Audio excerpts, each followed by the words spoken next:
muna ako, pre.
By two, passport size.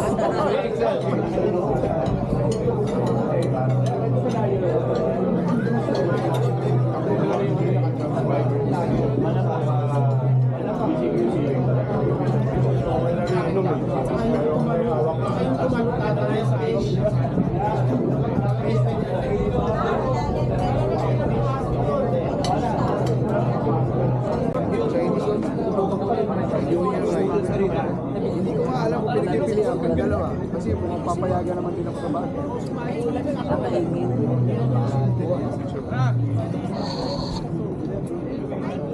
Huwag ka na sumama dyan, sis. Dumadami sila masyado eh.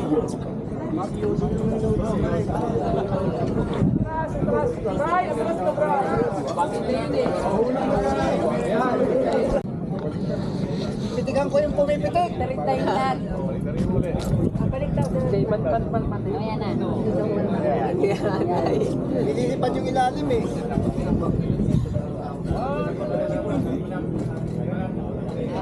Jump shot, jump shot. Jump shot.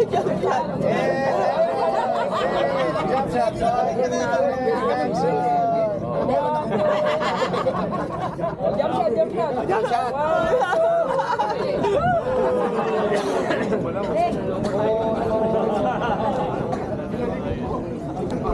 Sumama. And to open up our short program ngayon, bigyan natin ang message ang ating presidente from BCQC. Palakpakan natin si Pres Lolo. Pres, ikaw yun, nawawala ka na naman sa sarili mo. Hindi na naman ang palakpak ko.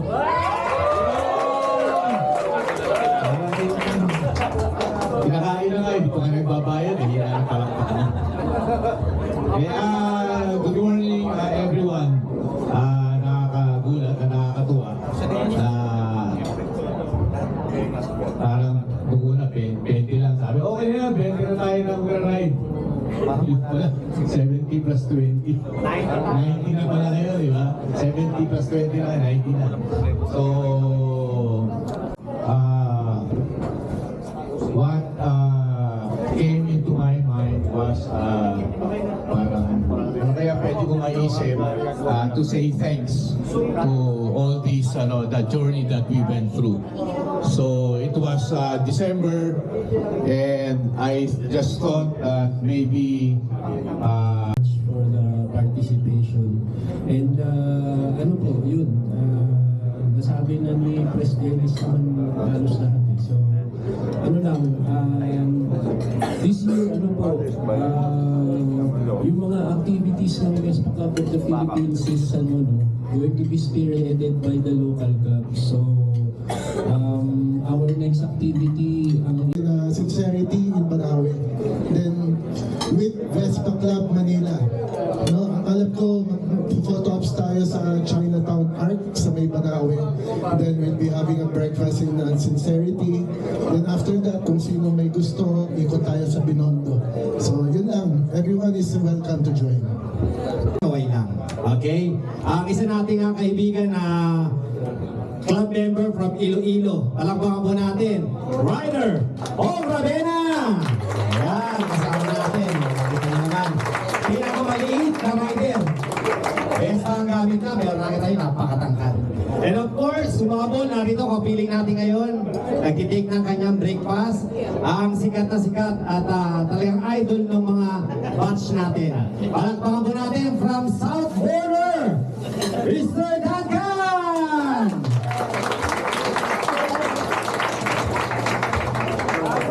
Oh, busy-busy si Sir Duncan eh.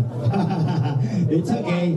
And of course, we have first ride na po, nakasama ang BCQC.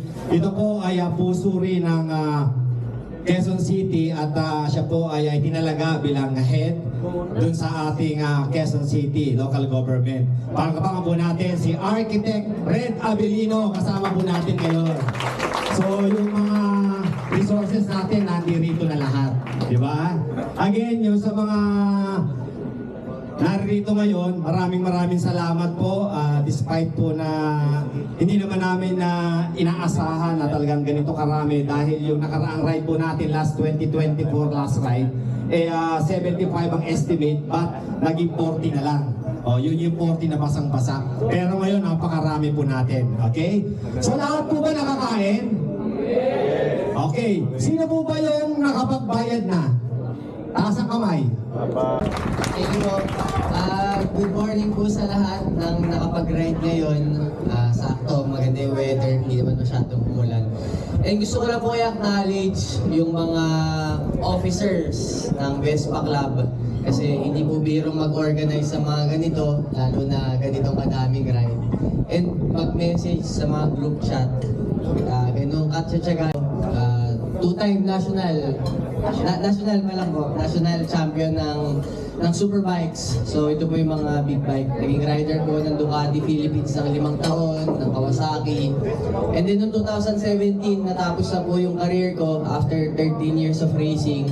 From scooter to underbone hanggang makarating ng big bike. And then ito nga po, this coming May 2025, nabigyan ako ng chance ng partido. Isa po sa nominee ng Serbisyo sa Bayan Party List. Ang main advocacy po ng partido namin is consumer protection. And then napili po as nominee bilang rider para po sa kaalaman ng lahat, may 20 million household na pong may motor. And every year, may nadadagdag na 1.2 million na bagong motorcycle na nire-register. So yung unregistered, hindi na po namin mabilang. So ganun na pong kalaki yung community natin. Diyan na nilalamig, magdadagdag po ako ng raffle mamaya ng Black Label, pampainit. Sino ba gusto ng Black Label? Lahat gusto na pampainit eh. Para yung pupunta na Sogo, mamaya, painit na. Okay, so St. Bessie. Ay, gusto ko lang pala i-acknowledge yung isa nating rider na pinakamalayo. Malapit din po sa akin all the way from Angeles. Bunyahin po siya rito para lang makasama. First time po niya, tuwa siya dahil ganito pala ang community ng mga nasa NCR na rider. Si Sir Pat kasama ko po ngayon. Hindi natin po yan yung magkalikot ng motor. Yung Vespa, wala siyang magawa kundi palakasin ng palakasin. Yung 150, ginagawa po niyang 180. Ewan ko paano niya ginagawa yun. Thank you so much at sana yung mga ibang mga enthusiasts pa dyan, pwede natin. Ipagtapat sa'yo, sana'y tingin mo ang lihim ng pusong ito. Kahit na tayo'y magkaibang mundo.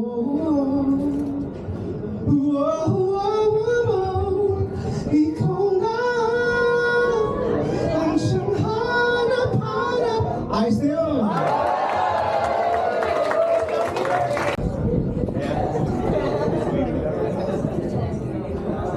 Jongski.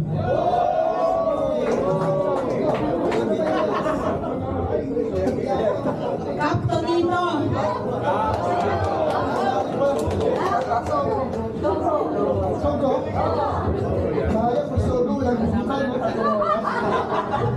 Okay. May we call on Press Dennis to pick. First winner ng t-shirt. Malakas kumain ito. Dave Galvez.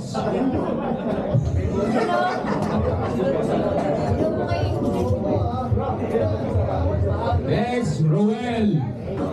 Sino Ruel?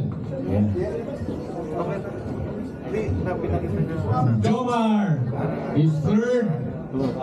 And fourth, Mr. Bong Ravena, 3 points.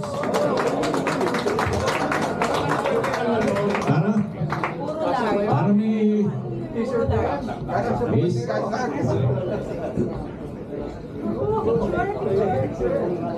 Yung size yan, puro ng craft na t-shirt eh, craft yan. Extra small yung nakakall pa rin. Kung Ravena, magiging winning na po yan.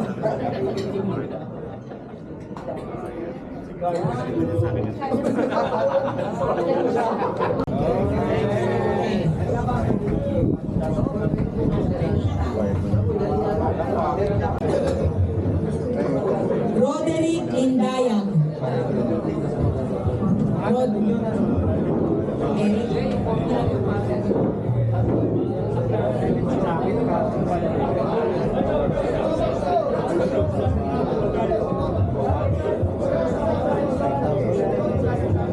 Jerome Gavino.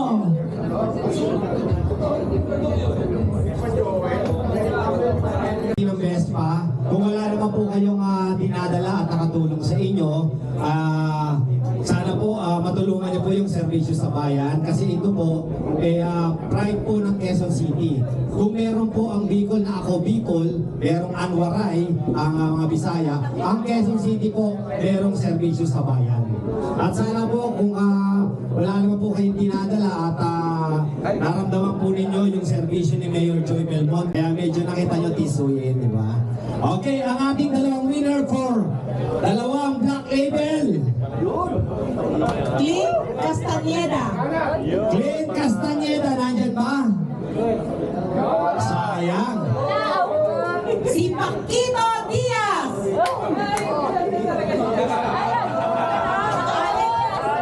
Si Alex na naman.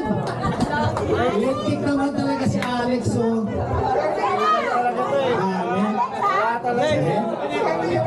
Nakakaraling ka, Alex eh.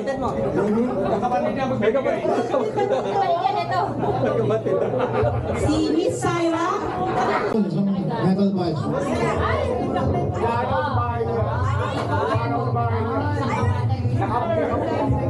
Ang winner po ay si GD Cañete. Nandiyan siya, si GD. GD, wala. Una tayo ulit sa pang. Punch! Nandiyan ba si Punch? Punch! May emblem ka, Punch.